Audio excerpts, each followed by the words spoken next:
तो दोस्तों आज मैं आप लोगों के लिए लेके आया हूँ एक और कमाल की जापानीज एंथोलॉजी हॉरर फिल्म जिसका नाम है स्ट्रेंज टेल्स। इस मूवी के अंदर 3 कहानियां हैं जो आपको डरा कर रख देंगी। और इतना ही नहीं, स्ट्रेंज टेल्स नाम की बहुत सारी मूवीज है जापान में, तो शायद फ्यूचर में मैं उन सबको एक्सप्लेन करने वाला हूँ। खैर फिलहाल के लिए अगर आप लोग चैनल पे नए हो तो सबसे पहले चैनल को सब्सक्राइब कर दो और वीडियो को लाइक करना तो बिल्कुल भी मत भूलना, क्योंकि आपके इसी सपोर्ट की हमारे इस चैनल को जरूरत है ताकि हम लोग जल्दी से जल्दी 1 लाख सब्सक्राइबर तक पहुंच सके। और आप लोग मेरे इंस्टाग्राम को भी फॉलो कर लो, जहां पर मैं सबका रिप्लाई जरूर करता हूं। और अब बिना देर करते हुए इसी के साथ चलते हैं सीधा स्ट्रेंज टेल्स मूवी की एक डरावनी डिमोनिक कहानी की तरफ। इस मूवी की शुरुआत होती है एक होस्ट को हमें दिखाते हुए जो बेसिकली हमें कहानियां बताएगा, पर हम इसकी बातों को स्किप कर देते हैं क्योंकि असली मजा कहानियों के अंदर है। जिसके बाद पहली कहानी शुरू होती है जिसका नाम है मेंशन ऑफ रिमेम्बरेंस। इस कहानी में हम देखते हैं काजुए नाम की एक औरत को जो एक झरने के पास खड़ी थी। देन वो घर जा रही थी कि तभी उसका पैर फिसल जाता है और वो खाई में गिरने के बाद बेहोश हो जाती है। अब जब मियो को वो होश आता है तो वो खुद को पाती है एक मैंशन के अंदर। वो उठ के देखती है कि उसके पैर में बुरी मोच आ गई है और दीवार पे लगी हुई थी एक फोटो जो उसी झरने की थी। देन काजुए गिर जाती है और उसे बचाता है आकिरा नाम का एक लड़का। आकिरा काजुए को बताता है कि वो और कुछ और लोग काजुए को बचाकर यहाँ पे ले आए थे जंगल में से, और अब काजुए आकिरा के साथ जाकर बाकी लोगों से मिलती है। इस घर में रह रहे थे यामाडा नाम का एक बूढ़ा आदमी, एक बूढ़ी मैडम और एक स्कूल की लड़की अकाने। अब दोस्तों यहाँ पे जो परिवार है ये काजुए का नाम ऑलरेडी जानता था। काजुए चौंक जाती है और बोलती है कि उसका नाम काजुए नहीं है, पर दोस्तों अब काजुए को अपना नाम याद नहीं आ रहा था क्योंकि इसकी याददाश्त चली गई थी। खैर जो भी हो, इसी रीजन से हम लोग काजुए को काजुए बुला रहे हैं। अब इसके बाद सब लोग लंच करते हैं और काजुए नोटिस करती है कि ये सारे फैमिली वाले बहुत ज्यादा अलग अलग दिख रहे हैं। आकिरा बताता है कि ये लोग एक फैमिली नहीं है, पर इससे ज्यादा आकिरा कुछ नहीं बताता। कहने का मतलब ये 4 लोग बस इस घर में रह रहे हैं पर ये रिलेटेड नहीं है, और क्यों ये हमें एंड में पता चलेगा। देन अचानक वो बूढ़ी औरत खड़ी होती है क्रीपी तरीके से और अपने कमरे में चली जाती है ये बोलकर कि मेरे कमरे में मत आना। अकाने भी अजीब तरीके से हंसने लगती है और यामाडा काजुए को घूरने लगता है, जिससे काजुए काफी नर्वस हो जाती है। अब काजुए वापस अपने कमरे में जाती है जब उसके पास आता है आकिरा और उसे देता है एक डायरी, ताकि काजुए को अगर अपने पास के बारे में कुछ भी याद आए तो वो उसे लिख ले। देन उस रात को काजुए को आता है एक बुरा सपना और वो जाग जाती है, पर जागते ही उसे दिखाई देती है डिमोनिक परछाइयां अपने ऊपर, जिससे डर कर वो लाइट जलाती है और परछाइयां हो जाती है गायब। अब इसके बाद अगले दिन आकिरा एक पेंटिंग बना रहा था, तभी काजुए को आता है एक विजन पास्ट का। विजन में वो देखती है आकिरा को जो पेंटिंग कर रहा था, जिससे अब काजुए समझ जाती है कि शायद वो आकिरा को जानती है। पर आकिरा को जब काजुए ये सब बताती है तो आकिरा यकीन नहीं करता। उसके हिसाब से काजुए को कोई भ्रम हुआ होगा। देन इसके बाद आकिरा जब चाय पीता है तो काजुए को पास का एक और विजन दिखाई देता है जिसमें आकिरा पानी पी रहा था। मतलब काजुए आकिरा को 100% जानती है, पर कैसे और क्यों ये उसे याद नहीं आ रहा था। देन उस रात को काजुए को एक और विजन आता है जिसमें वो आकिरा को किस करने वाली थी, जिससे अब काजुए समझ जाती है कि आकिरा शायद उसका बॉयफ्रेंड था। इस बारे में काजुए डायरी में लिखती है और अगले दिन वो आकिरा को सब कुछ बता देती है, पर आकिरा के हिसाब से वो काजुए को नहीं जानता और वो दोनों कभी मिले भी नहीं है। आकिरा देन क्रीपी बातें करने लगता है कि कैसे धीरे धीरे काजुए को सब कुछ याद आ जाएगा। देन आकिरा जाने लगता है अपने कमरे के अंदर, पर काजुए उसका पीछा करती है। आकिरा काजुए को वार्निंग देता है कि चाहे कुछ भी हो जाए तुम मेरे कमरे के अंदर मत आना। एंड देन जब आकिरा कमरे के अंदर जाता है तो कमरे के अंदर से पानी बाहर निकलने लगता है। अब अगले दिन काजुए देखती है उस बूढ़ी औरत को जो जाके बजाती है एक गाना, पर तभी काजुए को दिखाई देती है एक फोन की तार जो लिपटी हुई थी बूढ़ी औरत के हाथ में। देन काजुए को आता है एक और विजन, और विजन में वो देखते हैं कि ये जो औरत थी ना, ये छिप छिप कर किसी को किस कर रही थी जो एक अनजान आदमी था। काजुए समझ जाती है कि इस औरत का किसी से अफेयर चल रहा था। एंड देन वो अकाने की गर्दन पे एक निशान देखती है, जिससे काजुए को अकाने का बचपन दिखाई देने लगता है। काजुए फिर यामाडा को भी घूरना स्टार्ट कर देती है, पर अचानक सारे के सारे लोग काजुए को ही देखने लगते हैं। यामाडा आता है काजुए के पास और उसे बोलता है कि तुम्हें जल्दी ही सब कुछ याद आ जाएगा, जिसके बाद यामाडा चले जाता है अपने कमरे में ये बोलकर कि मेरे कमरे में मत आना। अब ऑब्वियसली काजुए इस सब के बाद बहुत ज्यादा कंफ्यूज हो गई थी। उसे समझ नहीं आ रहा था कि ये लोग कौन है और काजुए को इन लोगों के विजन क्यों आ रहे हैं। तो इसलिए अब वो फैसला करती है इस घर को इन्वेस्टिगेट करने का। नेक्स्ट डे काजुए देखती है अकाने को, जो जाने लगती है अपने कमरे में क्रीपी तरीके से, और अब इस बार काजुए उसके पीछे जाती है। पर जैसे ही काजुए अकाने के कमरे के अंदर जाती है ना, उसे दिखाई देती है अकाने की लाश, जिससे काजुए के होश उड़ जाते हैं। काजुए को आगे संभालता है अकीरा, पर इससे पहले काजुए कुछ भी बता पाती, कमरे के बाहर आती है अकाने, जो बिल्कुल नॉर्मल थी, जिससे अब काजुए कांप उठती है। अकाने क्रीपी तरीके से हंसने लगती है। और दोस्तों अब अगले सीन में पूरा का पूरा परिवार जाकर बैठा हुआ था आंगन में, और इसी मौके का फायदा उठाकर काजुए जाती है सबके कमरों के अंदर इन्वेस्टिगेट करने। अब यहाँ पे फाइनली काजुए को अकाने के कमरे में मिलता है एक हथौड़ा खून से सना हुआ। काजुए को देन एक विजन आता है जिसमें वो देखती है कि किसी ने अकाने को स्कूल से घर आते हुए हथौड़े से मार डाला था। देन काजुए को उस बूढ़ी औरत के कमरे में मिलता है एक टेलीफोन, जिससे काजुए को याद आता है कि इस औरत को किसी ने फोन की तार से गला घोटकर मार दिया था बुरी तरीके से। इसी तरीके से यामाडा के कमरे में उसे एक गन मिलती है, क्योंकि यामाडा को किसी ने जंगल में गोली से मार डाला था। और आकिरा के कमरे में मिलता है एक बाथटब, क्योंकि आकिरा को किसी ने बाथटब के अंदर डुबा कर मार डाला था। पर दोस्तों इन लोगों को मारने वाला और कोई नहीं, खुद काजुए है। और अब इस सब के बाद काजुए को लगने लगता है कि मैं कोई सीरियल किलर हूँ और ये जो 4 लोग हैं ये मेरे विक्टिम हैं। काजुए ये सब याद कर फाइनली समझ जाती है कि वो आत्माओं के साथ रह रही है, और इसलिए वो अब अपनी जान बचाकर भागती है एग्जिट की तरफ। पर सारी की सारी आत्माएं उसे घेर लेती है और ले जाती है डिनर टेबल पे। अब यहाँ पे आत्मा एक काजुए से पूछती है कि उसने कैसे कैसे इन लोगों को मारा था। काजुए अकाने को बताती है कि उसे हथौड़े से मारा गया था, जिसके बाद अकाने की लाश आ जाती है टेबल पे। देन काजुए बूढ़ी औरत और यामाडा को भी बताती है कि उन्हें कैसे कैसे मारा गया था, और उन दोनों की लाशें भी आ जाती है टेबल पे। इन दी एंड आकिरा की डूबी हुई लाश भी आती है काजुए के सामने, और काजुए भागती है अपनी जान बचाकर। पर बाहर जाने का रास्ता लॉक हो गया था, और अचानक काजुए को एक और विजन आता है जिसमें खुलती है असली सच्चाई। दोस्तों असल में काजुए एक राइटर है, और उसने एक किताब लिखी थी जिसके अंदर एक लड़की 4 लोगों का मर्डर करती है, और वो 4 लोग और कोई नहीं, आकिरा, अकाने, यामाडा और ये बूढ़ी औरत ही थे। काजुए काफी फेमस थी असली दुनिया में, और वो अपनी बुक के लिए नए आइडिया सोचने के लिए झरने के पास आई थी। पर घर जाते वक्त काजुए गिरकर खाई में मारी गई थी, और काजुए की आत्मा पहुंच गई एक पर्गट्री के अंदर, जहां पे अपने ही किताब के कैरेक्टर के साथ वो फंस गई। यानी कि ये जो आत्मा है ये सच्ची मुच्ची की आत्माएं नहीं थी। बेचारी काजुए बस लिम्बो में फंसी हुई थी उन्हीं फिक्शनल कैरेक्टर्स के साथ जो काजुए ने खुद बनाए थे। रियल दुनिया में काजुए मर चुकी है, और ये सब याद कर कर काजुए बुरी तरीके से कांप जाती है।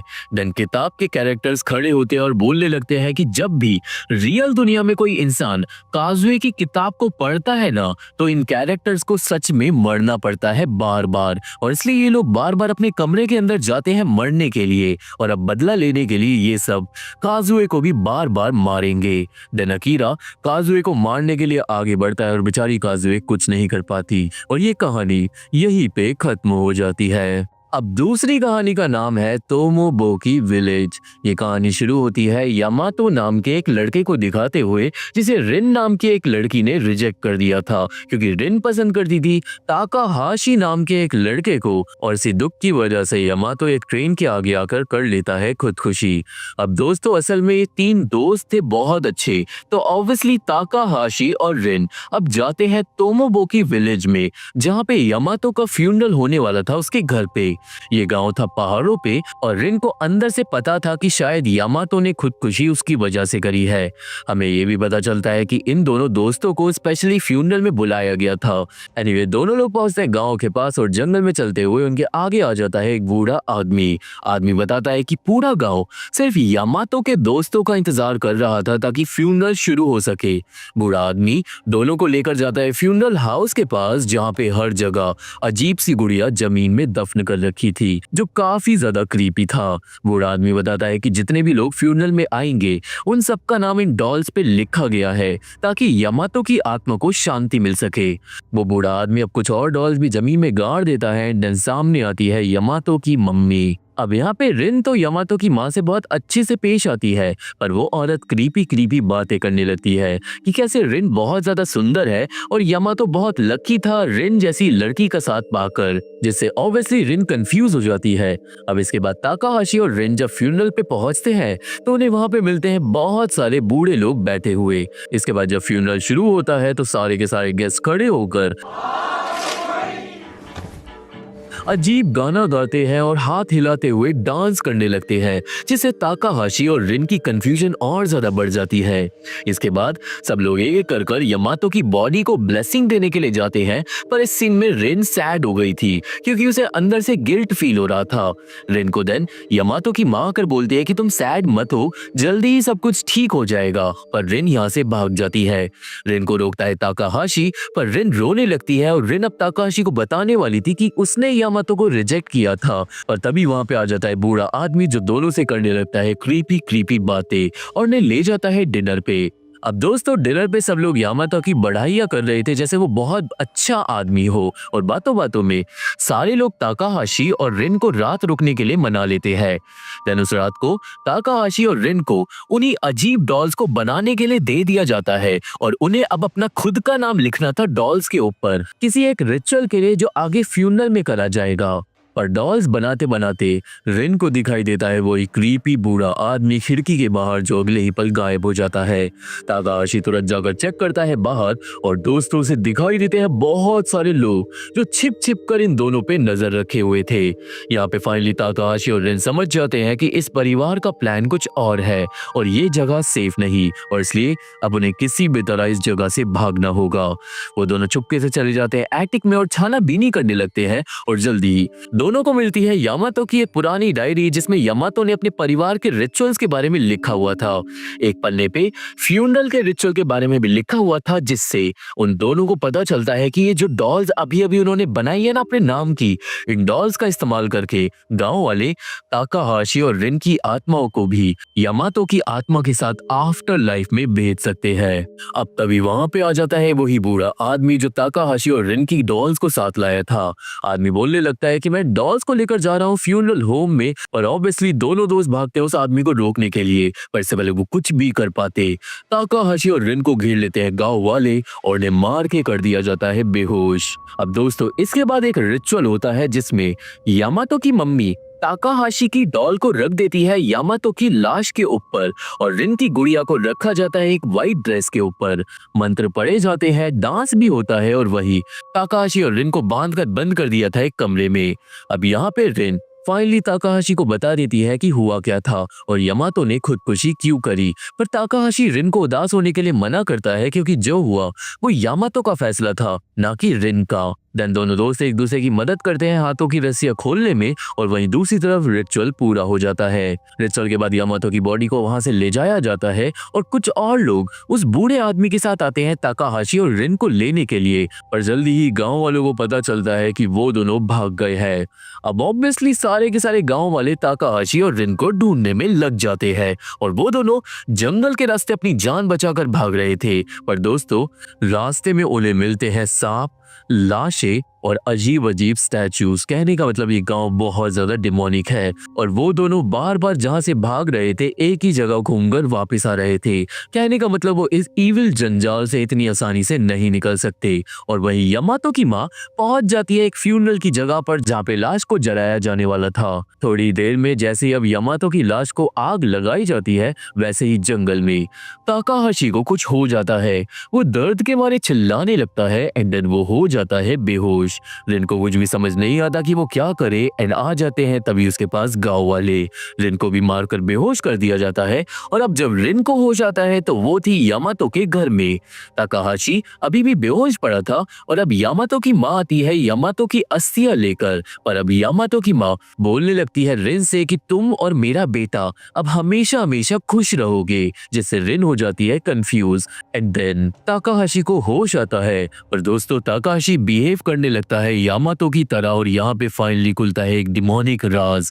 असल में जो रिचुअल करा गया था वो इसलिए करा गया था ताकि यामातो की आत्मा चले जाए ताकाहाशी के अंदर और ताकाहाशी की आत्मा चले जाए यामातो की लाश के अंदर, जिसके बाद यामातो को जला दिया गया था। कहने का मतलब जो अस्थियां यामातो की माँ के पास इस वक्त है वो यामातो की नहीं ताकाहाशी की है जो मर चुका है और उसके शरीर के अंदर है यामातो की आत्मा।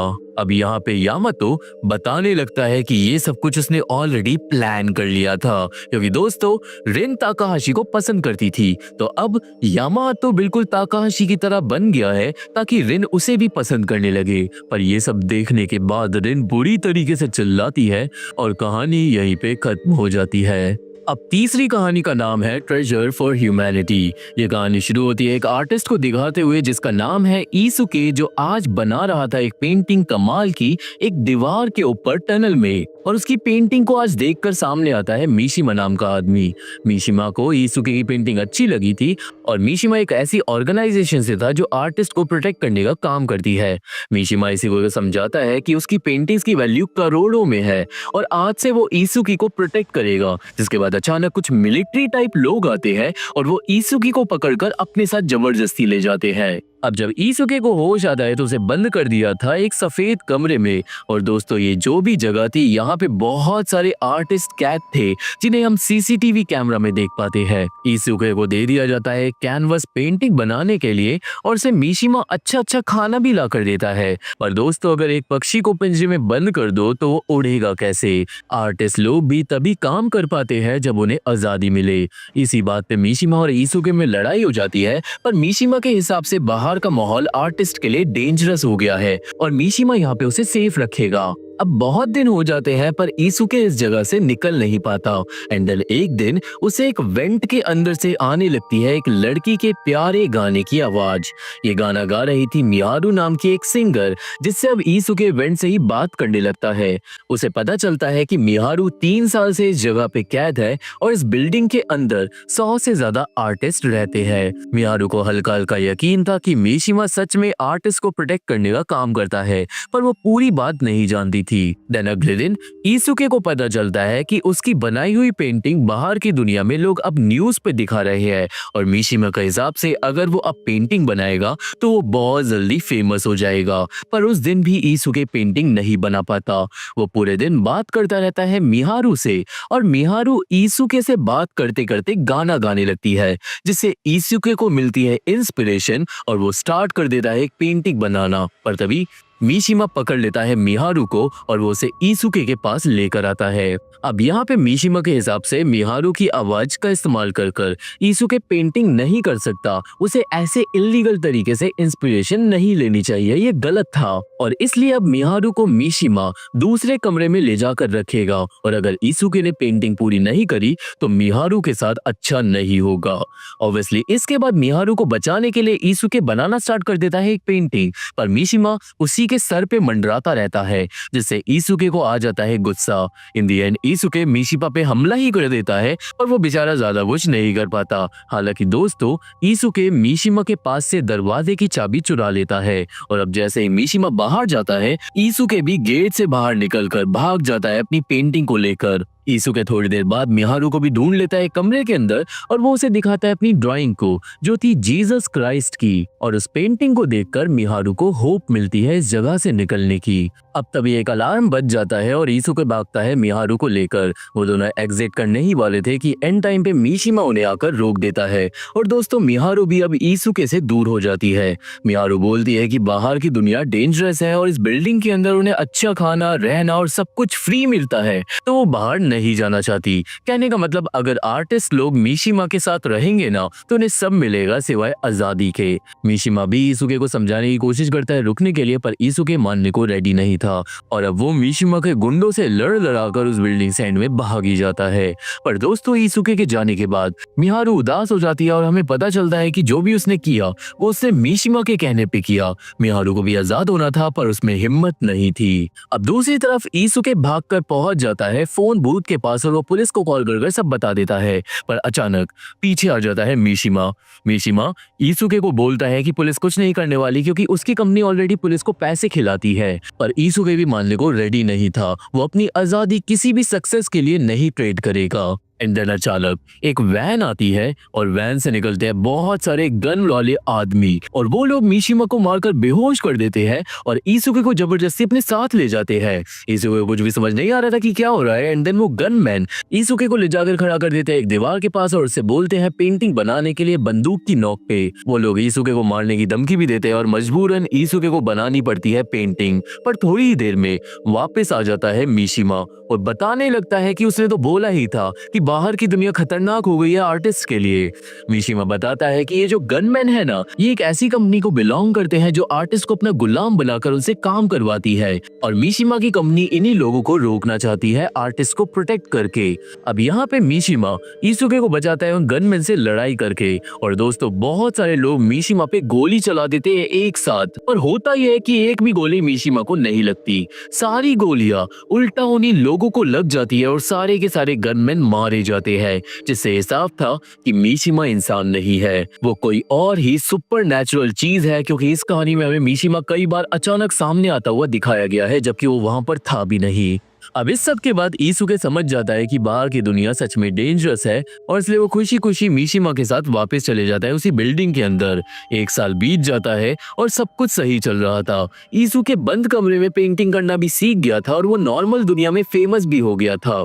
ईसुके मिशिमा को अच्छा आदमी समझने लगा था और वही वेंट से मिहारू माफी मांगती रहती थी और बोलती थी कि उसे भी आजाद होना है और अगर इस बार ईसुके भागने की कोशिश करेगा तो वो उसके साथ जरूर भागेगी। पर दोस्तों ईसुके भागना नहीं चाहता था, वो इस जगह पे ट्रस्ट करने लगा था। और एक रात तो ईसुके को बुलाया जाता है डिनर पार्टी पे। पर जब ईसुके डिनर पार्टी पे जाता है तो अचानक बहुत सारे लोग आते हैं और वो ईसुके को कसकर पकड़ लेते हैं।